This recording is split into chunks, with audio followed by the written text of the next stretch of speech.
தேர்தல் நெருக்கத்தில் உரிமை தொகை விரிவு, தொகை அதிகரிப்பு அறிவிப்பு பின்னணி என்ன? Yes sir. இப்போ முதலமைச்சர் மு க ஸ்டாலின் நேற்று அந்த திட்டத்தை விரிவாக்கம் பண்ணியிருக்காங்க. மேலும் ஒரு 16 லட்சம் பேர் அளவிற்கு விரிவாக்கம் பண்ணியிருக்கிறாங்க. அப்புறம் மகளிர் உரிமை தொகை உயரும் என்றும் அவர் சொல்லியிருக்கிறார். அதனுடைய அடிப்படையில் தான் இந்த கேள்வி எழுப்புறாங்கன்னு நினைக்கிறேன். ஆனால் இந்த கேள்வியே பொருத்தமானதான்னு எனக்கு தெரியல. தேர்தல் நெருக்கத்தில் அப்படின்னு நம்ம சொல்லும் பொழுது இந்த திட்டம் நேற்று முந்தா நாளாக செயல்படுத்தினாங்க, அப்படி இல்லைல்ல. அது செயல்படுத்தப்பட்ட காலமாகிறது. அப்போ அதனுடைய அடுத்த கட்டமாக அதை விரிவாக்கம் செய்கிறாங்க. அப்புறம் தேர்தல் நெருக்கடி. ஏன் நீங்கள் விரிவாக்கத்தை டிசம்பர்லேயே தான் பண்ணணுமா? இல்லை, இப்போ நீங்கள் டிசம்பரில் பண்ணக்கூடாது அப்படின்னு நம்ம சொல்கிறதுக்கான காரணங்கள் ஏதாவது வேணும்ல. ஏன்னா இப்போ தேர்தல் நடத்தை விதிமுறைகள் அறிவிச்சிடுறாங்க. அறிவித்ததன் பிறகு இது போன்ற திட்டங்களை செயல்படுத்துவது கூடாது அப்படின்னு சொன்னால் அதில் ஒரு பொருள் இருக்குது. அப்படி தான் நமக்கு விதிகள் இருக்குது.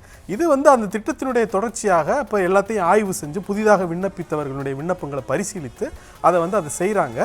அதை தேர்தல் நெருக்கத்தில் அப்படின்னு நம்ம விமர்சிக்கிறது எவ்வளவு தூரம் பொருத்தம்னு தெரியல.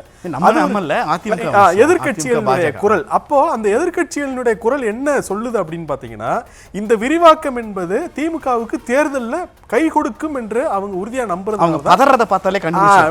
அதுல இருந்து தான் இந்த விமர்சனத்தை முன்வைக்கிறாங்க. உதயநிதி ஸ்டாலின் பத்தி பேசியிருக்காரு. உதயநிதியோட வீடியோ ப்ளீஸ். குடும்ப தலைவர்களுடைய உழைப்பை இந்திய வரலாற்றிலேயே முதலாக அங்கீகரிச்ச அரசு நம்முடைய திராவிட மாடல் அரசு.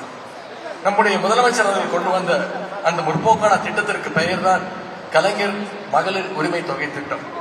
நம்முடைய முதலமைச்சர் அவர்கள் அறிவிச்ச அந்த திட்டத்தை இன்னைக்கு பல மாநிலங்கள் அதை ஃபாலோ செஞ்சுட்டு இருக்காங்க. ஆனா அந்த மாநிலங்கள் எல்லாம் இதை உரிமை தொகைன்னு சொல்லல. தமிழ்நாடு மட்டும்தான் உதவி தொகையை பார்க்காம, சலுகை தொகையை பார்க்காம பெண்களுடைய உரிமையாக இந்த திட்டத்தை பார்த்துச்சு. இப்போ ஏற்கனவே இருந்த விதிகளை எல்லாம் தவிர்த்து கூடுதலான மகளிருக்கு பயனளிக்கின்ற வகையில இந்த திட்டத்தை இன்றையிலிருந்து நம்முடைய முதலமைச்சர் அவர்கள் விரிவுபடுத்தியிருக்கிறார்.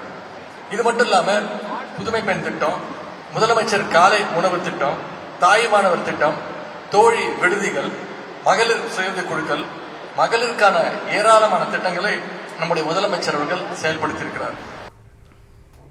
இந்த வெல்லம் தமிழ் பெண்கள் நேற்று ரொம்ப பிரம்மாண்டமாக நடந்திருக்கு. தமிழக அரசினுடைய சமூக நலத்திட்டங்களில் பயனடைந்த ஒவ்வொருவருடைய கதையும் அவ்வளவு ஆச்சரியமாகவும் ரொம்ப பரவசமாகவும் இருந்தது.